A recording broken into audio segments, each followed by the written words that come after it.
If you saw my last video where I found the abandoned town, I made mention in that video that I found it while I was filming something else, and that video is this one. Now, this video is going to be something that I touched on before. As it was unfolding here in my hometown, I made a breaking news type video on it. But at that time, it was all new and fresh, and we didn't have a lot of details.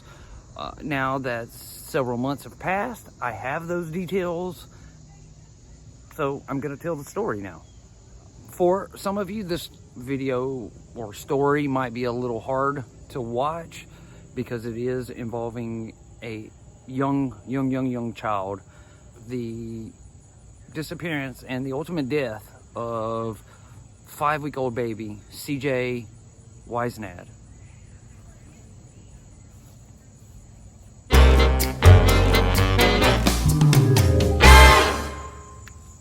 Now, in the breaking news video that I made, I talked about what we knew at the time.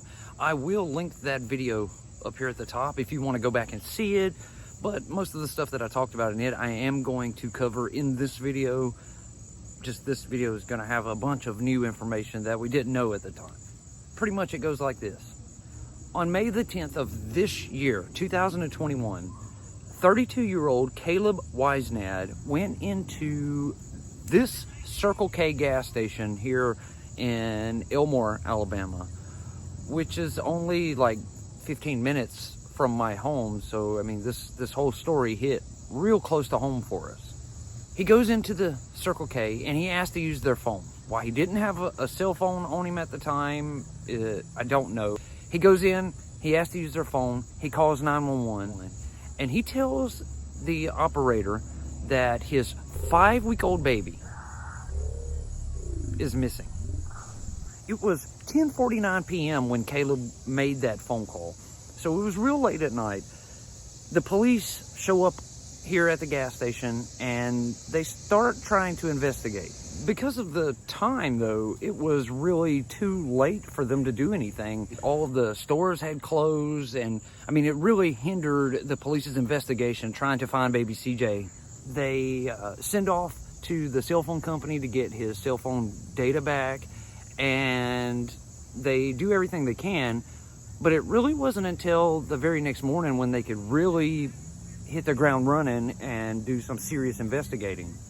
Pretty much really the only thing they were able to do throughout that night was talk to the mom and the dad, and that really didn't lead them anywhere. The dad couldn't remember stuff. He kept telling him that he was extremely tired, that he hadn't been to sleep in a couple of days. During their first interviews that night, the parents actually gave conflicting stories right off the bat. The father obviously claimed that he saw baby CJ at the Circle K gas station. He says he went in to pay and he came back out and the baby was gone. The mother, though, says that she hadn't seen baby CJ since Saturday. The Sunday, the day right before the baby was reported missing, was Mother's Day. So apparently that Saturday evening, the father, he took baby CJ out of spite. His ultimate plan was to keep the mom from having her child on Mother's Day. That next morning, however, though, they were able to go back to the Circle K where he was and pull the surveillance footage. During the night when they interviewed him, he told them that he had gone to Walmart. They were able to go get that surveillance footage. He also told them that he had gone to an ATM machine. He said he had to give his brother some money, so they were able to pull that footage. When this was all going down at the time, the public was kind of left in the dark, obviously. It wasn't until the following Thursday, on the 13th of May, that the public actually got their next update on the story. And that came in the way of a press conference that was put on by the Montgomery County Sheriff's Department and baby CJ's mother and father. No, she's not good with cameras, so I apologize. But we would just like for anybody that has any information. The press conference was an event all on its own. It was super weird and super awkward. I don't remember a lot. I did remember I was breaking up, with the cops, but I know that if anybody's got anything, any places that I could have gone, anybody, you know who you are. Please, find him, please.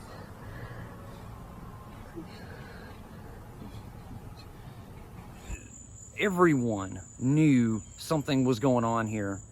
It really gave a real close resemblance to some other notorious murderers who we have seen do the same thing, go on TV and beg or plead for the safe return of their loved one. Family ain't the same without family. That's for sure.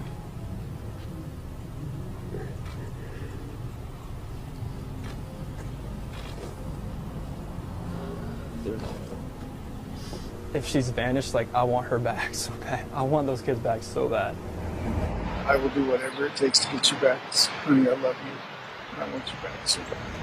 In that news conference, the father says he doesn't remember anything. And something that I thought pertaining to that's actually kind of interesting is he is a long criminal history and he has had many run-ins with the law. One of his more previous arrests, he wrecked a pickup truck and kind of fought with police.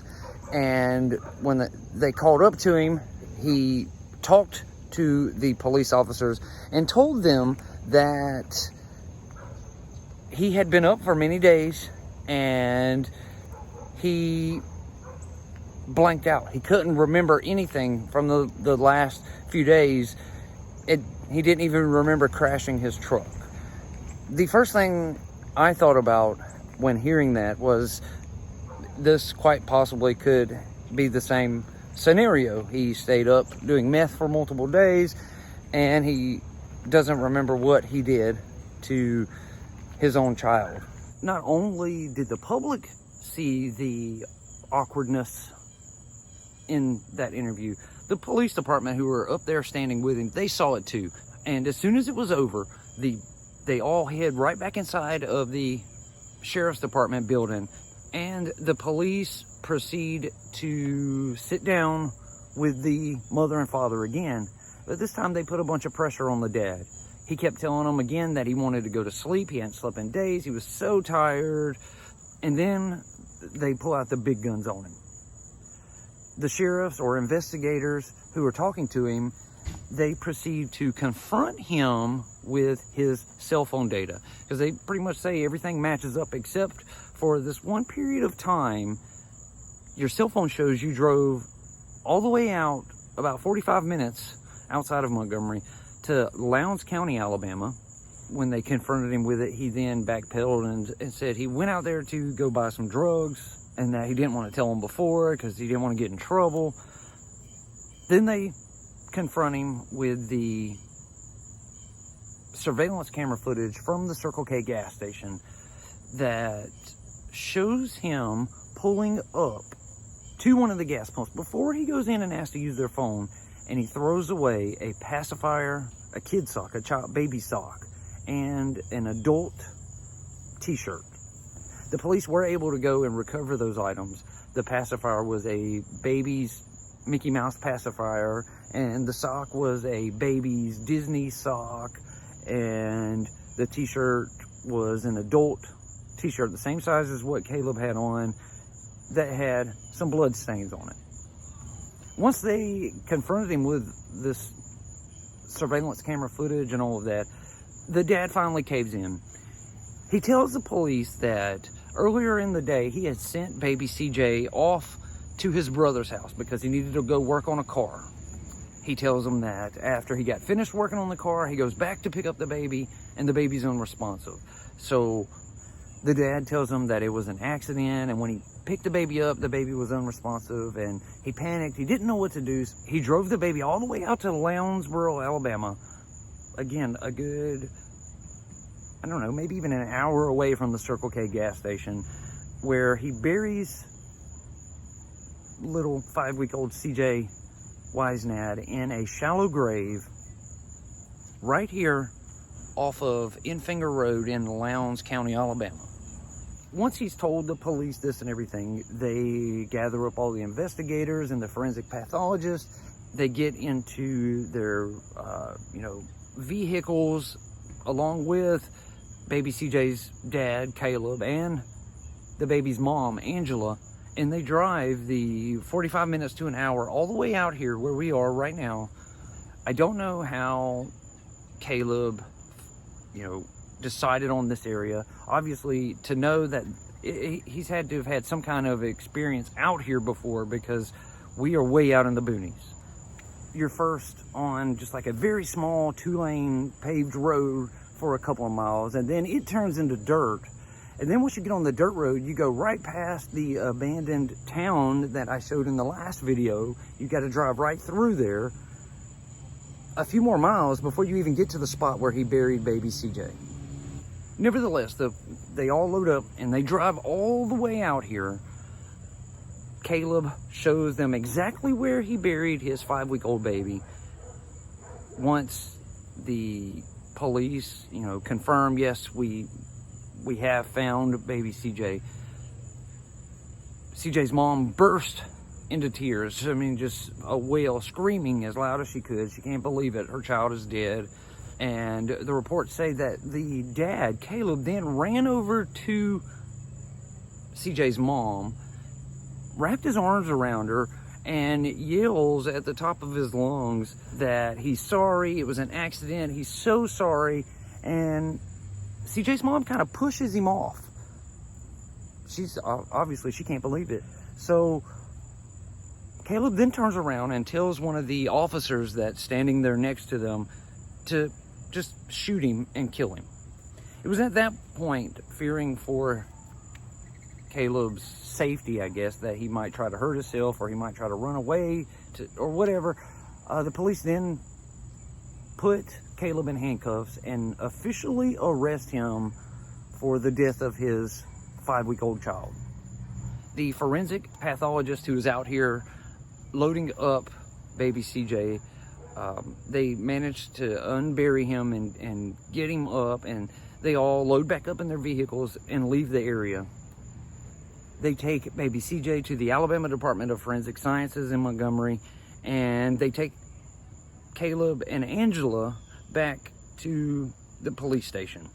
The forensic pathologist said that baby CJ died from a complex skull fracture to the right side of his head. He got hit real hard on the right side of his head. He said that it was like a 1 3/4 to 2 inches long. He said that baby CJ had blood completely covering his scalp, that he had subdural hemorrhaging, damage to his optic nerves, and a broken right tibia, or a broken right leg. The forensic pathologist would go on to say that the only way that this could have been an accident, as the father claimed, was if the baby had been in a severe car crash, which we know wasn't the case because the dad drove all day in his old white Ford Focus. He was, on all the surveillance footage all day, and that was what he was still driving when they picked him up. Or the baby somehow managed to accidentally fall from the 5th floor of a tall building somewhere. At the end of the pathologist's report, he said that it took a few minutes for the baby to die, which is the most troubling part to all of this for me. It's troubling in its own that the baby died, but the fact that the baby lived for several minutes in all of this pain before he passed away is really, it's very heartbreaking to me. I'm wanting to cry over it because that's just horrible. Once the forensic pathologist report came out showing all of this, the state of Alabama increased the charges against baby CJ's dad, Caleb, to capital murder. He was originally booked in on manslaughter, and they increased him to capital murder, which he is currently sitting behind bars for at the Montgomery County Detention Facility here in Montgomery.